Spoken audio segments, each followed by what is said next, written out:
I'm sharing my screen. Yes. Okay. Can you see the slides? Perfect. All right. So yeah, thank you, David, for the introduction. So my name is Francesco Peverelli, and I'm a third-year PhD student at NextLab. And today I want to talk to you about my research work on spatial templates for acceleration of irregular applications. So first of all, I want to briefly introduce the constants. It has already been stated in the introduction, but basically I'm focusing on the HPC scenario where we have a very heterogeneous set of applications that all have something in common, which is they have an ever-increasing demand for more performance. But we know from technological limitations that classical polynomial architectures are not sufficient. They cannot satisfy the increasing performance requirements. And therefore, we have a push for the investigation of novel architectural models. So the question is, how can we go about this? And from this, we have the idea of investigating template-based spatial architecture. So let me break this down for you. So spatial architecture generally intend to be architecture where we have a spatial distribution of processing element and memory elements. And these elements are interconnected in an application-dependent topology, which is devised to optimize the performance of the architecture. And the reason why we are interested in templates is because we want to have an abstraction that allows us to more easily combine, experiment, and prototype architecture to figure out which one fit our particular use case. So existing work has been developed in the automatic generation of spatial architectures, but generally speaking, these works focus more on architecture that target computation which are very regular. And this is because leveraging this regularity and the simplifying assumption, it is, let's say, much easier to identify which topologies and which architecture would be optimal for a particular application.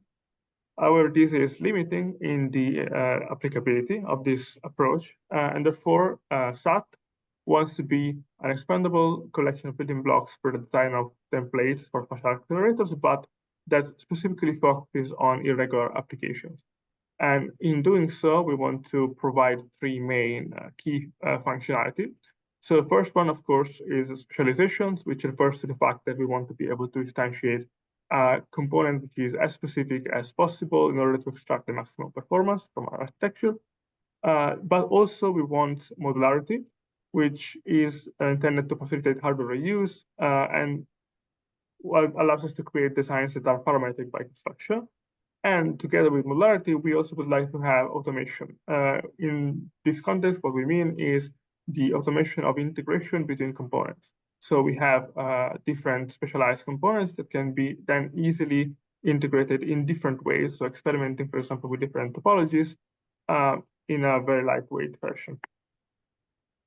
So let's have a look at what the design flow with SAT looks like generally. So the idea that we have some computational kernels that we are interested in accelerating, and therefore we analyze these kernels and we focus on two particular aspects. So the first one is data movement patterns, so how our workload moves data. And the second one is what operations are required to perform our workload. So these two aspects directly map to the idea of the optimal interconnection topology for our template and the type of processing element that we want. So then we would use the template library to compose different components available to create a template prototype. And we can iterate this process until we, of course, reach a configuration that is performant as much as we would like.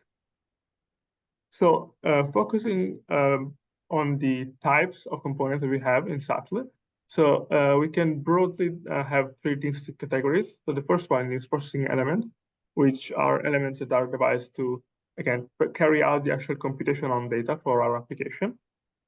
Then we have memory elements, which are generic description of elements that can hold data, so different types of memory. And then we have the subcomponents of the processing elements, which generally are of two types. So we have address generators, which are generally components that are tasked with handling how our processing element interacts with memory.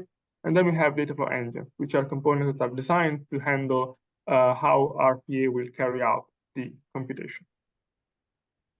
So beyond the library components, SAT offers an overall prototyping and acceleration flow. So in this flow, since we've said we're focusing on irregular application with a major focus on data, we envision the fact that besides the target kernel, we also have a target input that we, let's say, use to carry out the kernel analysis. And once we have carried out this joint analysis, co-design between application input and template, which we can iterate through a Chisel-based simulation, then we can move to the prototyping phase. In this phase, we have two distinct flows, a Chipyard flow, or let's say a prototyping flow, which uses the template integrated as an SoC with a RISC-V processor, and the template that acts as a ROC-based coprocessor. Then we can use Vivado to basically prototype this whole system on an FPGA. Another thing we can do with SATL is instead opt for a more acceleration-based flow, which means that we're not prototyping, we are trying to create an FPGA-based accelerator from our design. And in this case, we can use the Zinc-SoC and SoC to have a hard CPU that acts as the host for our processor, and the template is then connected and implemented in the FPGA programmable logic. So I will present 3 case studies of different applications we have accelerated with SATL. So the first one is SPMV. So SPMV is a ubiquitous kernel in HPC that consists of the multiplication of a sparse matrix with a dense vector. So this kernel can be parallelized in the sense that we can compute different rows of the matrix in parallel, and we can defer the accumulation to local work within the processing element. An important and challenging aspect of this kernel is that we have an indirect access to the X vector. Therefore, we would like to optimize the shared memory access to this data. So based on these assumptions, we can envision a parallelization that looks something like this. So we have different PEs that compute different rows of the matrix, and we provide shared access to the X vector. So let's look a little bit more in detail at how this template is created with SATL. So we have an SPMV template, which implements what we call component traits. So these traits define which subcomponents are present in the template. So in this case, we have an end-to-end memory interface to interconnect memory with the PEs. We have a data flow-based processing element that will compute the multiply accumulation, and we have VRAM-like memory element that will hold our data for both X and the sparse method. So in order to achieve the automation aspect, the SPMV template also implements interconnection traits. These interconnection traits, different from component traits, do not enforce the presence of modules, but allow the use of interconnection methods on these modules. So this interconnection method allows us to easily integrate the different components of our template. And lastly, the specialization aspect is achieved by, let's say, iteratively extending the generic classes to then achieve the specialized components that we need. In the example of SPMV, we have an SPMV-based flow engine, which is a multiple accumulator, and we have a SPMV-specific address generator, which reads data according to the data access pattern of the SPMV application. So this is a brief overview of all these components and how they're implemented. So as you can see on the left, we have the components for the SPMV processing element. We have the address generator, which is tasked with efficiently reading data from memory. Then we have the data flow engine, which is the one carrying out the computation, and the SPMV PE is the data flow PE that integrates these two components. On the right, we have the remaining component, which are the memory interface. In this case, we have a many-to-many memory interface, which connects all the memory banks with all the PEs to provide parallel access to the X vector. And then we have a controller. In this case, we showcase a ROC-based controller that is used together with the PEs and memory elements to orchestrate the computation. So as we said, here we are going through the Chipyard-based prototyping flow. So this is implemented as a ROC accelerator in the Chipyard SoC framework. And what we did was experiments with different, let's say, sparsity pattern for the input and different application domains of origin for the input matrices, and several iteration of the architectural templates with different architectural features. And we evaluated their impact on the performance of the overall architecture. So I will not describe them all. I will just briefly give you an example.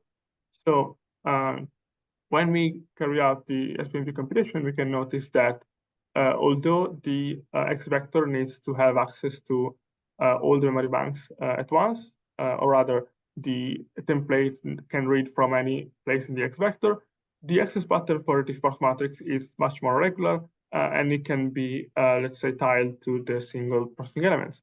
So we go from a single memory interface that connects all the memories to all the PEs to a memory interface, first memory interface that connects only the X vector buffers to memory with all the PEs, and that connects each PE with their local data for the sparse matrix. And then we evaluate what is the impact of this change on the different datasets. So we can see G1 through G7 are groups of matrices that have been grouped by application domain. And we can see that depending on the input data, for some of these matrices, adding vector buffer has a significant positive impact on throughput, whereas for some other workloads, it's really not that relevant. This is one example of the kind of investigation we can carry out prototyping with SAT. Subsequently, we move to the second case study, which is the acceleration of the symmetric consider kernel. So this kernel is similar in terms of the data access pattern to SPMV, but has one key difference. So since we are updating the X vector at each outer loop iteration, we can no longer simply parallelize across the rows. So we need to figure out a more sophisticated way to parallelize this kernel. This is why we developed many two things. So one is a custom CSR format that allows leveraging coloring strategies to allow us to process the data in parallel. And secondly, we have specialized address generator to allow for fast synchronization between the execution of different colors. So this led us to achieving very good parallel scaling efficiency in this architecture. So in this graph, you can see that we have taken several input matrices, and we are comparing the parallel efficiency of the our DSAs with a CPU processor. So we have on the left a Ryzen Dexter processor, and on the right an Intel 7 Gold HPC processor. And we can see that the software implementation, which is a coloring-based parallel implementation of HPG, struggles to have good parallel efficiency if we increase the number of threads. Conversely, our architecture with our fast synchronization strategy is able to have very good parallel scaling by increasing the number of PEs. The first and last case study is an architecture that is designed to carry out decision tree inference. So we implement with SATL memory-centric accelerator for decision tree inference on embedded platforms. So this architecture is taken from a state-of-the-art white HLS design, which operates largely around with the same assumption and as the same architectural structure. But we've taken this design and we implemented with the SATL framework. So Alessandro, in the next talk, will give you more detail on this original HLS design and the application. Here, I will mainly focus on how we use the templates-based methodology to design this accelerator and what we gained. So in the case of this template, we need a point-to-point interface between the processing elements and the memory elements. We need a one-to-one interface between processing elements, which is the directed ROCC that connects each PE, which we did not have previously. And since the decision tree computation is very, let's say, regular, we can employ a fixed latency processing element as opposed to a data flow-based PE that we had in the previous example. So in this case, we're not following the prototyping flow, but instead we are going with the FPGA acceleration flow. This means that we take the template and we implement it on the Zencoder scale plus MPSoC. And then everything is synthesized with Vado, and we end up with a full-fledged FPGA accelerator. So we can see that as opposed to the HLS implementation, the SATL-based implementation can support up to 4.2 times more trees, which allows us to be able to evaluate larger datasets and decrease the critical resource use, which is lookup tables in this case, by more than 2 times for the same configuration. On the same token, SATL also increases the throughput we can achieve. So we go from, so we increase by almost 3.5 6x throughput with respect to the baseline by HLS design. So we can see from this example that SATL is not only useful in terms of prototyping and experimenting with new architecture, but also to have a more optimized and efficient versions of existing architecture, which are, for example, implemented for high-level synthesis, which introduces a bigger overhead both in resources and a decrease in performance. So this was all from my side. Thank you for the attention. If you have any question, feel free to ask. Thank you, Francesco. I have a question for you. So do you plan to support different FPGA flows with other than the Zinc MP-SoC one? Yes. So if we go back to the current flow, you can see that for the acceleration on FPGA, we only have the Zinc Cascade Plus, and this is because this matches the Chipyard SoC, let's say, paradigm, where we have a template which is a tightly coupled accelerator with an interface directly with the processor. However, this is not always optimal for all cases, and sometimes we would like to have a more decoupled accelerator, for example, memory map accelerator. And we plan to extend support for this. More in particular, we would like to be able to create an AXI master-based accelerators that uses the flow that can be, for example, employed by Albeo boards to have more high-performance oriented FPGA accelerators. Thank you, Francesco, for the presentation. Thank you. I will start sharing.